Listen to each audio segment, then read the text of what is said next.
আমাদের দেশের কি প্রশ্ন? আমাদের দেশের হচ্ছে যে ওই যে বিদেশিদের সাথে যে চুক্তিগুলো হয়েছে সেটা আজকে জামাত দাবি করছে যে অন্তর্বর্তীকালীন সরকার যে বলেছিল যে বড় দলগুলোর সাথে আলোচনা করে চুক্তি হয়েছে, আজকে জামাত দাবি করছে যে ওনাদের সাথে কোনো আলোচনা হয়নি।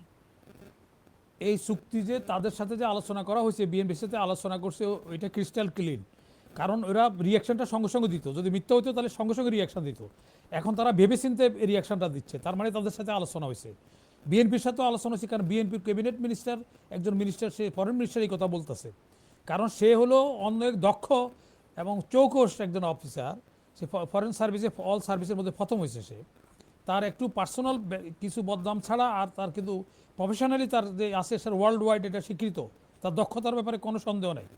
কিন্তু সেখানে সে দেখলো যে তারপরে চাপ আসছে যে এগুলি সে ফুসলাইয়া করাচ্ছে, এসব দেশের স্বার্থের পরিপন্থী চুক্তি করছে। সেই জন্য সে আত্মরক্ষার জন্য এই কথাগুলি আপনি প্রেসের ফ্রন্ট লাইনে নিয়ে আসছে। কিন্তু তার কথাটা সত্য, কারণ বিএনপি এখন কোনো রিয়াকশন দেয় না। একটা মিথ্যা কথা রিয়াকশন জন্য 1 ঘন্টায় যথেষ্ট। সেখানে আজকে এতদিন পরে কেন রিয়াকশন দেয়? বিএনপি এখনও রিয়াকশন দেয় না। বিএনপির ক্যাবিনেট মিনিস্টার বলতেছে যে তাদের সাথে একটা আন্ডারস্ট্যান্ডিং হয়েছে। আবার খলিল আরেকটা কথা বলছে যে এখনও ওইটা একটা টাইম থাকে, টাইম পিরিয়ড থাকে, যে এতদিনের মধ্যে যদি কোনো রকম এরা রিভিউ করতে পারে, প্রয়োজন বোধে এই চুক্তি বাতিল করতে পারে। তো সে তো ওই কথা বলে দিচ্ছে ফরেন মিনিস্টার, যে এটা গভর্নমেন্ট চাইলে এখনও বাতিল করতে পারে, সে সময় এখনও পার হয়ে যায় নাই। সুতরাং এই ব্যাপারে আর কোনো কিছু না, দুয়াশার কোনো কারণ নাই। কারণ আমরা যে দেখতেছি ইন্ডিয়ার সাথে যে বিএনপির একটা, আমাদের যে আমরা অনেক সময় বাঙালি দুর্ভাগ্য, আমরা একটা আশা করি, আমরা যখন হাসিনা যখন এত আকাম কুকাম করতেছে, যতগুলি রাষ্ট্রের স্বার্থে করতেছে, ইন্ডিয়াকে সবগুলি স্বার্থ বিকিয়ে দিতেছে, আমরা আশা ছিল এই সরকার পতন হওয়ার পরে আমরা একটা ভালো গভর্নমেন্ট আসবে, আসলে তার আমাদের ওই ইয়েগুলি, আমাদের যে সন্দেহ ইয়েগুলি ছিল, আমাদের যে ইয়েগুলি, ওইগুলি থেকে আমরা সরে আসতে পারবো, আমাদের ভাগ্য বোধহয় পরিবর্তন হবে। কিন্তু আমরা ইউনুস গভর্নমেন্ট আসার পরে কী দেখলাম, যে হাসিনার চেয়েও খারাপ কাজ করতেছে, প্রশাসনিক হইতে শুরু করে সব ব্যাপারে। তারপরে এইগুলি জনগণকে মানে ইয়ে করতেছে, জনগণের কাছে এটা প্রকাশ করতেছে না, তারা গোপনে সব কিছু করতেছে। তারপরে এখানে আসার পরে ওই গভর্নমেন্টের উপরে আমরা যখন ত্যক্ত বিরক্ত হয়ে গেলাম, যে আমরা চাচ্ছি যে না, এখন ইলেকশন দিয়ে তারা চলে যাক, অন্তত একটা গণতান্ত্রিক সরকার আসুক। এখন দেখা যাচ্ছে যে গণতান্ত্রিক সরকার আসছে পরে তারা পুরা বন্ড সই দিয়ে আসছে। তারা প্রকাশ না করলেও এটা প্রমাণিত হচ্ছে এটা, কারণ এখনো পর্যন্ত প্রেসিডেন্ট পরিবর্তন করে না, এখন পর্যন্ত তারা স্পিকার নিয়োগ করতে পারছে না। কাকে প্রেসিডেন্ট দিবে, ইউনুস সাহেবকে রাখবে না সুপ্রু সাহেবকে রাখবে, তাহলে তাহলে আবার ইউনুস সাহেবকেও রাখার কথা চিন্তা করছে বিএনপি, তাহলে কি দাঁড়ালো? আবার চুপ তাহলে চুপ দাঁড়াল, শাহাবুদ্দিন চুপ্পুর সাহেবের কথাও তো আমরা দেখতে পাচ্ছি যে বলতেছে যে এটা একটা প্রতিষ্ঠান, এটা ইয়ে না, ওই মানে তো পদ তার মানে হিসেবে থেকে, চিন্তা করছে, ব্যক্তি তার মানে হিসেবে। হলো এটা চুক্তি তো ওইগুলি আনঅফিসিয়াল অলিখিত চুক্তি অলরেডি হয়ে গেছে তাদের কাছে। আমাদের দুর্ভাগ্য হলো রাজনীতিবিদদের কাছে রাষ্ট্রীয় স্বার্থ হচ্ছে শেয়ার বড় হয়ে দাঁড়াচ্ছে।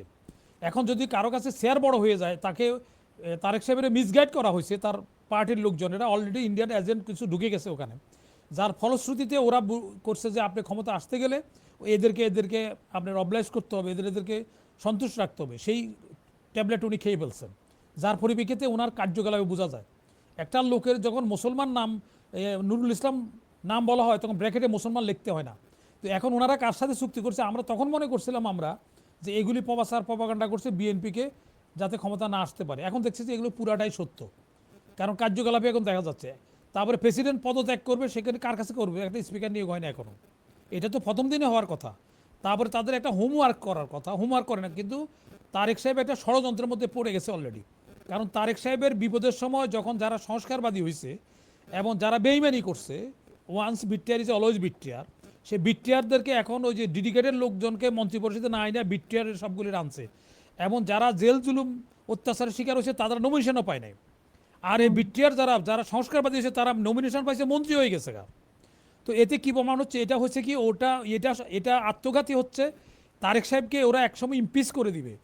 ওটা ওই যে এদের কিনবে, যারা কিনতে পারে এই ধরনের লোকজনের মিনিস্টার বানানো হয়েছে, মন্ত্রী বানানো হয়েছে। তাহলে এরা টাকার বিনিময়, ওই সময় যখন তার বিপদের সময় যখন তারা সংস্কারবাদী হতে পারছে, তাহলে এদেরকে বাস্টেজ করা ইজি হবে। সেই জন্য ইমানদারদেরকে অনেক কম আনছে ওনার ক্যাবিনেটে, ইমানদারদের কম আনছে, মানে বেঈমান মুনাফেকদেরকে বেশি দেখা যাচ্ছে।